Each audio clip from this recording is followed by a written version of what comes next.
नमस्कार मित्रों, Parimal high school के ऑनलाइन लर्निंग क्लास में आपका स्वागत है।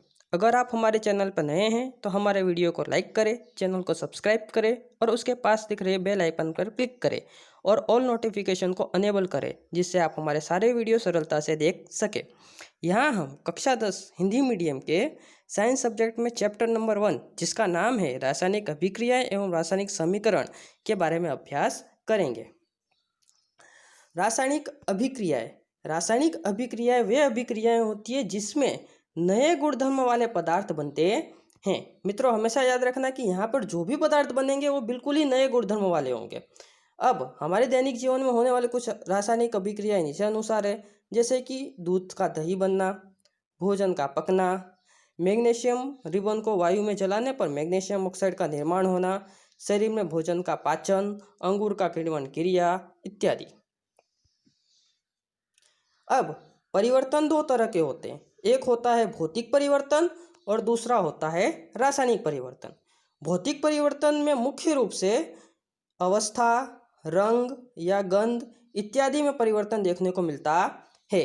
अगर अवस्था में परिवर्तन का उदाहरण ले तो ठोस पदार्थ को गर्म करने पर द्रव्य में रूपांतरण होता है, द्रव्य पदार्थ को गर्म करने पर गैसीय में रूपांतरण होता है।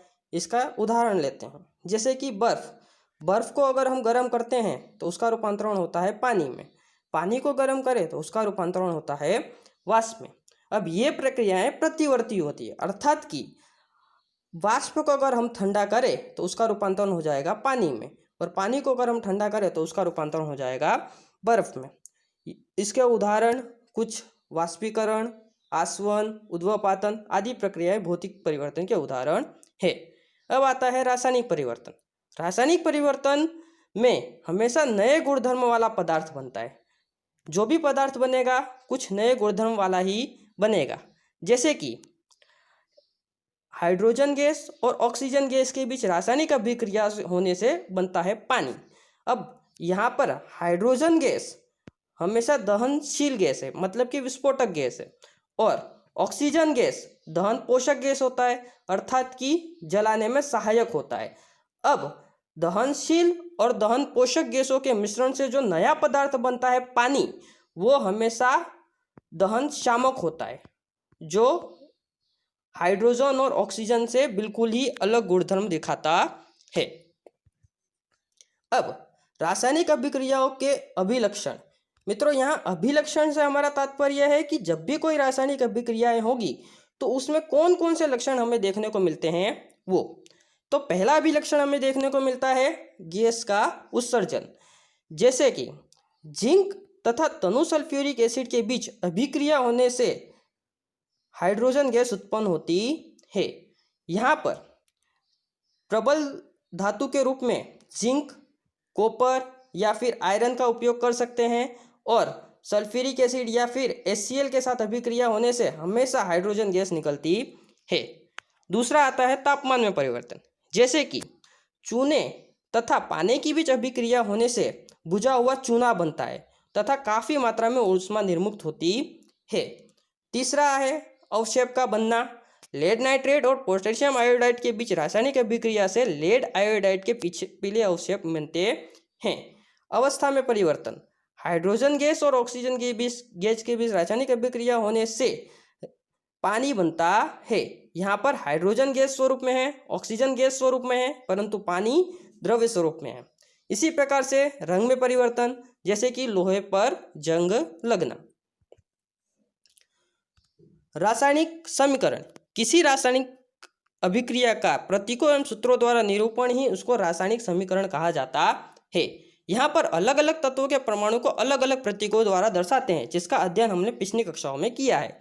जैसे कि अगर हमें कॉपर को दर्शाना है तो कॉपर को हम लोग Cu द्वारा दर्शाएंगे, आयरन को दर्शाना है तो आयरन को हम लोग Fe द्वारा दर्शाएंगे, ऑक्सीजन को दर्शाना है तो ऑक्सीजन को हम लोग O द्वारा दर्शाएंगे।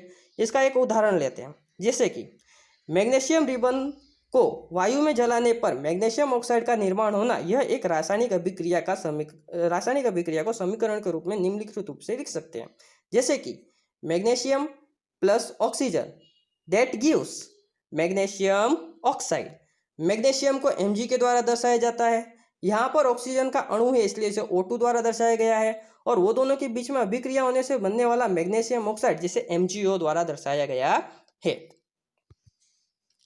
अब अभिकारक एवं उत्पाद, जो पदार्थ रासायनिक अभिक्रिया में भाग लेते हैं उसे अभिकारक कहा जाता है।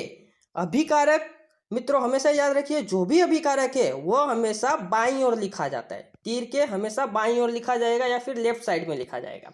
जैसे कि यहाँ पर मैग्नीशियम और ऑक्सीजन के बीच में अभिक्रिया होकर मैग्नीशियम ऑक्साइड बन रहा है, तो यहाँ पर तीर के बाईं ओर आप देख सकते हैं मैग्नीशियम और ऑक्सीजन है, तो मैग्नीशियम और ऑक्सीजन यह अभिकारक के रूप में जाने जाते हैं। उसी तरह रासायनिक अभिक्रिया के परिणाम स्वरूप उत्पन्न नए पदार्थ को उत्पाद कहा जाता है, और उत्पाद हमेशा दाईं ओर होता है, उत्पाद हमेशा तीर के दाईं ओर होता है, जिसे राइट साइड भी कह सकते हैं।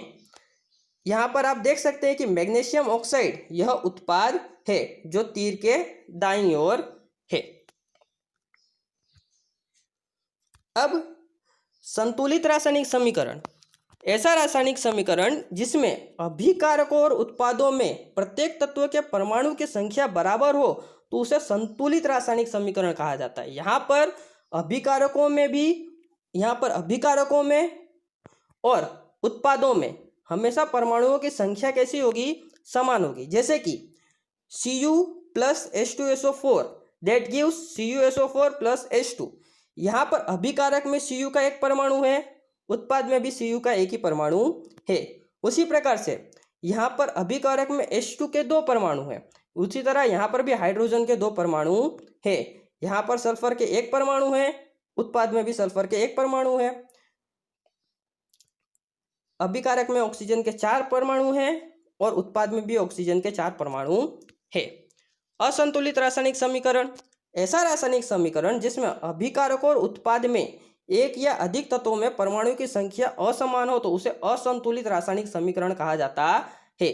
मतलब कि यहाँ पर अभिकारक और उत्पाद दोनों में परमाणुओं की संख्या असमान होगी। जैसे कि जिंक और ऑक्सीजन के बीच में रासायनिक अभिक्रिया होने से बनता है ZnO। अब यहाँ पर जिंक के 1 परमाणु है तो उत्पाद में भी जिंक के 1 परमाणु है। अभिकारक में ऑक्सीजन के 2 परमाणु है परंतु उत्पाद में ऑक्सीजन के केवल 1 ही परमाणु है। Thanks for watching this. हमारे चैनल को सब्सक्राइब करें, वीडियो को शेयर करें, लाइक करें और कमेंट करें।